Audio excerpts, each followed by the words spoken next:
बिस्मिल्लाहिर्रहमानिर्रहीम। अस्सलाम वालेकुम नाज़रीन, मैं हूँ आम शहरी आरिफ हमीद भट्टी।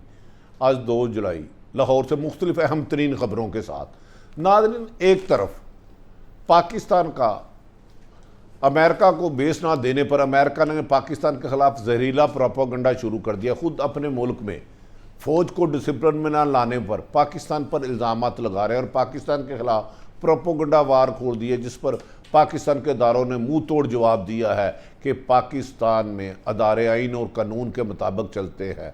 अमेरिका में किसी भी शख्स को पकड़ के ज़बरदस्ती गन पॉइंट पर फ़ौज में शामिल कर लिया जाता है। लगता है कि जो बाइडन वज़ीर आज़म इमरान खान के बयान के बाद बुखला गए हैं और वो पाकिस्तान के खिलाफ हर्जा सराई शुरू कर दी है, जिसका जवाब पाकिस्तान की हुकूमत ने दिया है कि जो बाइडन जितना मर्जी दबाव डाल ले, पाकिस्तान उसे किसी किस्म की रियायत नहीं देगा।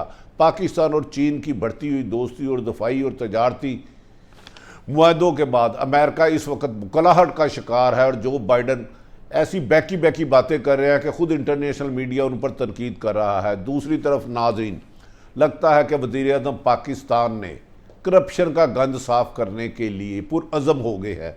इस सिलसिले में दर्जनों सरकारी अफसरों के बारे में उन्होंने इंक्वायरी करने का हुक्म दे दिया है कि जो अफसर लूट मार करते हैं और अपनी सैलरी से 10 गुना ज़्यादा 50 गुना ज़्यादा महीने के अखराजात हैं, इनके खिलाफ कार्रवाई की जाए। वज़ीर आज़म को बताया गया था कि बाद अफसरान की अपनी सैलरी से ज़्यादा 3 गुना ज़्यादा फीस अपने बच्चों को बैरून मुल्क बाहर भिजवाने पर लगाते हैं और जो बच्चे पाकिस्तान में जिन स्कूलों में पढ़ाते हैं वो उनकी माली सैलरी से 50 गुना ज़्यादा है, जिस पर वज़ीर आज़म ने इंक्वायरी का हुक्म दे दिया है। और ये भी कहा गया है कि वज़ीर आज़म इमरान खान ने वाज़ेह तौर पर कहा है माजी में जो माजी के सियासतदानों के साथ मिलकर लूट मार अफसरान करते रहे, उनमें कुछ अफसर लाहौर में भी तैनात हैं। इनके खिलाफ इंक्वायरी की जाए कि वो अब भी पुरकशी शोधों पर किस तरह फायज हुए। इस सिलसिले में खसूसन सानिया मॉडल टाउन के केस में नामजद मुल्ज़मान को न सिर्फ ओहदों से हटाया जाने की उम्मीद की जा रही है, बल्कि उनके खिलाफ कानूनी कार्रवाई तेज़ की जाएगी। इस सिलसिले में नाज़रीन, आज लाहौर हाई कोर्ट के जुडिशल अनाउंस केस में चीफ जस्टिस साहब के अहम तरीन रिमार्क सामने आए। मौजूदा चीफ जस्टिस साहब कासिम खान साहब पहले भी कह चुके हैं कि मैं जब इस रौदे से रिटायर हो जाऊंगा तो मुझे पुलिस से ख़तरा है। याद रखें कि आईजी पंजाब की तरफ से उन्हें एक गलत रिपोर्ट पेश की गई एक ज़मीन के सिलसिले में, जिस पर उन्होंने आईजी को तलब किया और एसपी सदर के खिलाफ कंटेम्प्ट का केस लगाया। याद रहे कि आईजी पंजाब जो इनाम गनी हैं, इनके बारे में महकमा पुलिस के एक अच्छी शोहरत के काबल और 100% दयानत पर डीआईजी शुएब, कैप्टन शुएब, जो पुलिस का रवैया नौकरी छोड़ चुके हैं, उन्होंने मौजूदा आईजी पंजाब इनाम गनी के खिलाफ इंसानी स्मगलिंग की रिपोर्ट तैयार की थी, जो मीडिया के मुताबिक वज़ीर आज़म पाकिस्तान को भिजवाई गई थी। मौजूदा उनके बारे में भी पंजाब के आईजी इनाम गनी के बारे में लाहौर हाई कोर्ट में एक केस समाता कहा गया कि इनको गैर आइनी तौर पर लगाया गया। पुलिस आर्डीनेंस के मुताबिक किसी भी अफसर को 3 साल के लिए तैनात किया जाता है, लेकिन मौजूदा आईजी को एक ख़ास लॉबी को खुश करने के लिए तैनात किया गया है। नाज़रीन, चीफ जस्टिस ऑफ पाकिस्तान ने आज बहुत अहम तरीन रिमार्क्स दिए। याद रखें कि आइन और कानून में जस्टिस साहबान जहाँ भी हो जज साहब होते हैं। माजी में एक जस्टिस थे जो लाहौर से इस्लामाबाद जा रहे थे, बड़े मशहूर जज हैं वो। तो जब उनकी फ़्लाइट को लेट कर दिया गया, इस मौके पर उन्होंने एयरपोर्ट हुकाम को बुलाया और कहा कि फ़्लाइट क्यों नहीं आप चला रहे जबकि इसका टाइम हो चुका है। तो मैं एविगेशन और पीआईए ने उन्हें झूठ बोला कि सर वेदर ख़राब है। उस पर उन्होंने इंक्वायरी करवाई और महकमा वेदर से पूछा, उधर ही अदालत लगा ली, एयरपोर्ट लॉन्च में ही अदालत लगा ली। तो महकमा वेदर से जब पूछा तो उन्होंने कहा मौसम तो बिल्कुल ठीक है। पता चला था कि उस वक़्त के वज़ीर आज़म के साहबजादे जहाज़ पर जाना था, इस वजह से 2 घंटे फ़्लाइट लेट की गई। उन जस्टिस साहब का नाम जस्टिस क़य्यूम बताया जाता है। नाज़रीन, आइन और कानून कहता है जज साहबान घर हो या दफ्तर हो, छुट्टी में हो या किसी जगह हो, उनके पास आइनी इख्तियार रहते हैं और वो किसी जगह अदालत लगा सकते हैं। आज लाहौर हाई कोर्ट के जस्टिस के मुताबिक ऐसा लग रहा है हुकूमत और अदलिया आमने सामने आ गई है। चीफ जस्टिस साहब ने इतने अहम रिमार्क्स दिए कि माजी में ऐसा नहीं होता। अगर अदालतें इसी तरह करप्ट ब्यूरोक्रेट्स के खिलाफ ही कार्रवाई करती रही तो पाकिस्तान में करप्शन का खात्मा होगा और वज़ीर आज़म के विजन के मुताबिक मुल्क चलाया जा सकेगा। लेकिन इसमें वज़ीर आज़म को अपने चंद पसंदीदा जो उनके साथी हैं ब्यूरोक्रेट जिन्होंने धोखा दिया हुआ है उनके खिलाफ भी कार्रवाई करनी होगी। और वज़ीर आज़म खुद ऑनेस्ट होने की वजह से कह चुके हैं कि मैं अब किसी भी करप्ट अफसर को नहीं छोड़ूंगा। नाज़रीन, chief justice Lahore high court ने अपने आखिरी केस के रिमार्क्स में एक यादगार रिमार्क्स दिए जो पाकिस्तान की तारीख में लिखे जाएंगे। चीफ जस्टिस साहब ने कहा कि आज रिटायर्ड हो गया हूँ और जाते जाते आज इनके आखिरी रिमार्क्स कुछ है, जबकि ये 2 दिन अभी मजीद उनके पास आ रहा है। उन्होंने कहा हर शाख पे उल्लू बैठा है। पंजाब हुकूमत को मुखातिब करते हुए चीफ जस्टिस फरमाते थे हर शाख पर उल्लू बैठा है, अंजाम गुलिस्तान क्या होगा। अब इस मुल्क में छोटे छोटे इंसानों को तहफ़्फ़ुज़ मिलेगा। जब मुल्क में छोटे इंसानों को तहफ़्फ़ुज़ मिलेगा तो समझ लो कानून की हुक्मरानी खतरे में है। हुकूमत गलतफहमी का शिकार ना रहे। मेरे जाने के बाद इनके केसेस लटक गए। मेरे जाने के बाद नए चीफ जस्टिस कानून के मुताबिक कार्रवाई आगे बढ़ाएंगे और कोई केस भी रास्ते में रुकेगा नहीं। उन्होंने कहा जब बोने अफराद बड़ी बड़ी कुर्सियों पर बैठ जाएं तो दुश्मन मजबूत नहीं रहता और माफिया मजबूत हो जाता है। बाद अफसरों की तरफ उन्होंने इशारा करके कहा जब छोटे कद के लोग, छोटी सोच के लोग, नाअहल लोग बड़े ओहदों पर बैठ जाएं तो वो अदारे तबाह हो जाया करते हैं।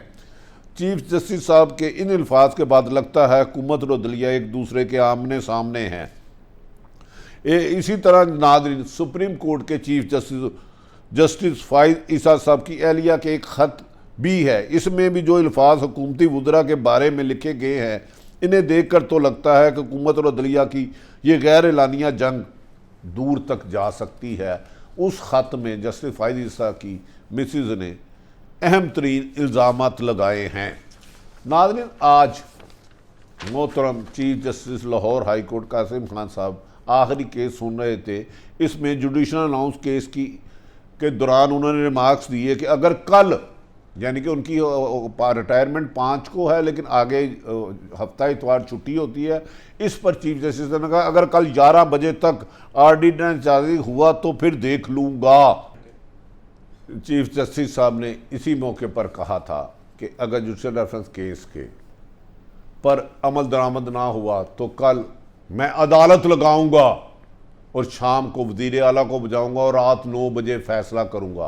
क्या आने वाले वक्त में अगर पंजाब हुकूमत चीफ जस्टिस के अहकामात पर अमल नहीं करती, क्या पंजाब हुकूमत की अहम तरीन शख्सियात को अदालत माजी में जैसे यूसुफ रज़ा गिलानी को अदालत के हुक्म पर अमल दरामद ना करने पर नाअहल किया गया था, क्या कल भी किसी शख्स को नाअहल किया जा सकता है? क्या कल चीफ सेक्रेटरी समेत अहम अफसरान के खिलाफ कोई कानूनी कार्रवाई की जा सकती है? ये बात chief justice Lahore high court अपने फैसले में बताएंगे। वो सख्त नाला थे कि उनके हकामात को ना सिर्फ नज़रअंदाज किया जा रहा है बल्कि अदालतों को ब्यूरोक्रेसी और सरकारी अफसर मनपसंद तरीके से चलाते हैं। नादरीन, ये वो रिमार्क्स हैं जो नाअहल, करप्ट और सफारशी अफसरान के बारे में हमारी अदालतें फरमा रही हैं। अगर हाई कोर्ट के सुप्रीम इज़्ज़त मआब चीफ जस्टिस साहब ये रिमार्क्स कर रहे हैं तो ये कुछ सरकारी अफसर आम शहरियों की ज़िंदगी की तजलील किस तरह कर रहे होंगे, इनको किस तरह रसवा कर रहे होंगे। पटवारी से थानेदार तक बिकाया जाता है। तहसीलदार लाखों करोड़ों रुपए कमाता है लेकिन कभी कानून के सियासत, पुष्ट पनाही और बाज़ अफसरान के कार ख़ास होने की वजह से बच जाते हैं। नाज़रीन, दूसरी तरफ वज़ीर आज़म पाकिस्तान इमरान खान ने एक हुक्म दिया है। उन्हें इतला मिली थी कि मादी के हुक्मरानों के बाद मुखबर अफसर मौजूदा हुकूमत में मनपसंद ओहदों पर फायज हैं और हुकूमत के लिए रुकावट डाल रहे हैं और अरबों रुपये कमा रहे हैं। इनमें एक डिटेल अफसर दी गई कि बेशुमार अफसरों के नेशनलिटी गैर मुल्की है जो अहम ओहदों पर तैनात हैं और इनके बच्चे जो इनकी पाकिस्तान में सैलरी है उनसे 3 गुना ज़्यादा लंदन और अमेरिका के स्कूलों में फ़ीसें अदा कर रहे हैं और इनका ज़रिया आमदन महज एक तनहा है।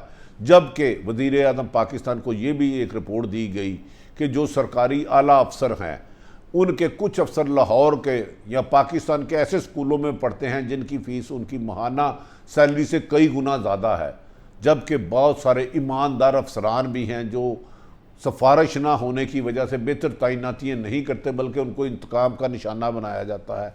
वज़ीर आज़म इमरान खान ने एक आला सतही इजलास में जब इन अफसरान के बारे में रिपोर्ट्स मांगी तो बाज़ का पता चला, बाज़ अफसरान जब इस अदारे में आए थे अपने अपने इदारों में, चाहे कस्टम हो, पुलिस हो, DMG हो, इनकम टैक्स हो और दीगर महकमे हो, मामूली तनख्वाह थी और छोटे छोटे घर थे, अब अरबों रुपए की प्रॉपर्टी के मालक है। इन सब अफसरान से FBR, FIA और दीगर एजेंसियों के जरिए कार्रवाई की जाएगी। नाज़रीन याद रखें कि जितने भी सियासतदान माजी में आए या मौजूदा हैं, कोई भी सियासतदान सरकारी अफसरों की पुष्टपनाही के बगैर अरबों खरबों रुपए की करप्शन नहीं कर सकता, क्योंकि अथॉरिटी हमेशा सरकारी अफसरान के पास होती है, चाहे रिंग रोड हो, चाहे मोटरवे हो, चाहे मेट्रो हो, चाहे किसी नहर का इरीगेशन का हो। इरीगेशन के कुछ सेक्रेटरियों और चीफ सेक्रेटरियों और ऐसी के बारे में कहा जाता है कि एक ऐसा ऐसी है जिसके बारे में 5 एंटी करप्शन में केस चल रहे हैं, नैब में केस चल रहा है, लेकिन वो अरबपति है, अभी तक कानून की गिरफ्त में नहीं आया। क्या वज़ीर आज़म पाकिस्तान इतना बड़ा चैलेंज जो करप्ट ब्यूरोक्रेसी के कुछ चंदे गंदे आंडे हैं उनके खिलाफ कार्रवाई करके ब्यूरोक्रेसी में साफ सुथरी अफसरान को अहम ओहदों पर तैनात करने में कामयाब हो जाएंगे? ये एक उनका बड़ा इम्तहान है। अगर वज़ीर आज़म अच्छे और अच्छी शोहरत के हामिल दयानतदार और काबिल अफसरान को अहम ओहदों पर तैनात करते हैं तो इससे ना सिर्फ आवाम की मुश्किलात में कमी आएगी बल्कि हुकूमत की नेकनामी में भी इजाफा होगा। याद रखें कि ऐसे बेशुमार अफसरान हैं जिनकी माहाना सैलरी से 10-50 गुना ज़्यादा उनके माहाना बच्चों के अखराजात है, स्कूलों की फ़ीस है, उनके बच्चों के पास आलीशान गाड़ियां हैं। 1 लाख 2-1.5 लाख रुपए तनख्वाह वाले अफसर का बच्चा 1.5 लाख रुपए वाले स्कूल में कैसे पढ़ सकता है? 2 लाख सैलरी लेने वाला सेक्रेटरी का बच्चा अमेरिका में 5 लाख रुपए हर महीने फ़ीस अदा कैसे कर सकता है? इस सिलसिले में वज़ीर आज़म ने तफसीली रिपोर्ट्स तलब कर ली हैं। अगर वज़ीर आज़म करप्शन के कुछ गंदे लोग जो ब्यूरोक्रेसी में बहुत बहुत अच्छी शोहरत के अफसरान हैं, हर अदारे में, चाहे वो कस्टम हो, पुलिस हो, इनकम टैक्स हो, रेवेन्यू हो, तालीम हो, सेहत हो, इरीगेशन हो, अगर उनको तैनात करते हैं और करप्ट अफसरों को पकड़ कर उनसे लूटा हुआ माल बरामद करते हैं तो इसमें वज़ीर आज़म की हुकूमत की नेक नामी के साथ आवाम की ज़िंदगी में फ़वायद ही फ़वायद होंगे। वज़ीर आज़म का इम्तहान है कि वो इसमें पास होते या नहीं होते, लेकिन हर करप्ट अफसर की तैनाती के पीछे किसी ना किसी ताकतवर शख्सियत की सिफारिश या उसको महीना लगा होता है या सियासी पुष्टपनाही करने वाले इनसे इनकी तैनाती करवाने के करोड़ों रुपए रिश्वत तलब करते हैं और ये दी हुई रिश्वत आवाम से रिश्वत लेकर पूरी करते हैं। वज़ीर आज़म इमरान खान साहब ने यह हतमी फ़ैसला कर लिया है कि वो इस मुल्क में करप्शन के ख़ात्मे के लिए किसी के साथ भी किसी किस्म की भी कोई रियायत नहीं करेंगे। इस सिलसिले में कहा जा रहा है ब्यूरोक्रेसी और चंद सियासतदानों के बड़े पैमाने पर क्रैकडाउन शुरू होने वाला है, जबकि दयानतदार, ईमानदारों और काबिल अफसरों को अहम ओहदे पर तैनात किया जाएगा ताकि आवाम के लिए फलाह बहबूद के लिए बेहतर कार्रवाई हो सके। नाज़रीन, अपने इर्द गिर्द रहने वालों की खुशियों का ख्याल रखें। पाकिस्तान जिंदाबाद।